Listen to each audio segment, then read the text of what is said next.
లెక్క చూడండి నాన్న. 42 నుంచి 36 మనం కూడా అలా తీసేయాలా? తీసేయాలి. ఎందుకు తీసేయాలి చెప్పు? ఇక్కడ ఎక్కడ ఉంది చూపించండి గుర్తు నాకు. మైనస్. Very good. ఓకే, ఇది తీసివేతని మీకు అర్థమైంది. ఇప్పుడు ఏం చేయాలి? ఇది 1వ స్థానం అని తెలుసు కదా, ఇది 10వ స్థానం అని తెలుసు కదా. ఇక్కడనేమో 1 రూపాయి బిల్లలు ఉంటాయి, ఇక్కడ 10 రూపాయల నోట్లు ఉంటాయి. అర్థం చేసుకోండి. ఇప్పుడు మనం ఏం చేయాలి? 2 నుంచి 6 తీసేయాలి. అంటే ఇప్పుడు అప్పు అవసరం అవుతుందా అవసరం లేదా మీరు చెప్పాలి. అప్పు అవసరమా కాదా? అవసరమా? అవసరమా? అవసరమా? ఎట్లా అవసరం చెప్పు నాకు. చెప్పు. 2 అవసరమా విజయ్? ఎందుకు అవసరం చెప్పు.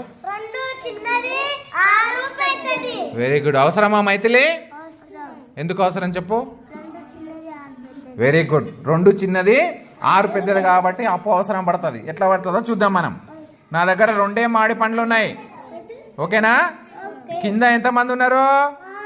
6 మంది ఉన్నారు. 2 3 4 5 6. ఇది ఈయనకిచ్చేస్తాము, ఇది ఈయనకిచ్చేస్తాము. మరి వీళ్ళకి ఇవ్వడానికి ఇక్కడ ఉన్నాయా నా దగ్గర? ఉన్నాయా?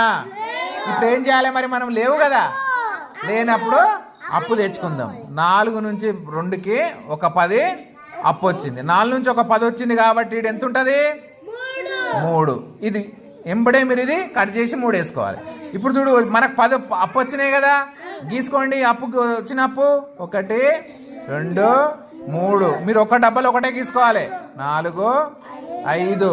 ఒకవేళ మీకు మామిడి పండ్లు గీనిక రాకపోతే గీతలు గీసుకోండి. 6 7 8 9 10. మొత్తం ఎన్ని అయినాయి నాన్న? ఇప్పుడు 10 11 12 అయినాయి మన దగ్గర. ఇప్పుడు ఇప్పుడు ఈయనకి వస్తుందా? మన దగ్గర మామిడి పండ్లు వచ్చేసినాయి కదా, ఇప్పుడు ఈయడానికి వస్తుందా? చూడండి, ఇది ఈయనకి ఇచ్చేద్దాం, ఇది ఈయనకి ఇచ్చేద్దాం, ఇది కూడా ఈయనకు, ఇది ఈయనకి ఇచ్చేద్దాం. హ్యాపీగా తింటారు ఇంక ఎవరు ఏడవకుండా, ఓకేనా? ఎవరిది వాళ్ళకి ఇచ్చేసినాం. మిగిలినవి మనం తీసుకొని తిందాం, సరేనా? ఎన్ని మిగిలినవి చూద్దాం. 1 2 3 4 5 6. ఎన్ని నాన్న? ఎన్ని మిగిలినా? 6. ఈ 6 ఇక్కడికి వస్తుంది నాన్న. 6. ఇక్కడ ఎన్ని ఉన్నాయి? 3. 1 2 3. ఎన్ని తీసేయాలన్నా? ఎన్ని తీసేయాలి? 1 2 3. ఏమన్నా మిగిలినాయా? ఏం లేదు, 0 వచ్చింది కదా. ఆ 0నే ఇడికేస్తాం. 42 నుంచి 36 తీసేస్తే 6 వచ్చింది నాన్న మనకు.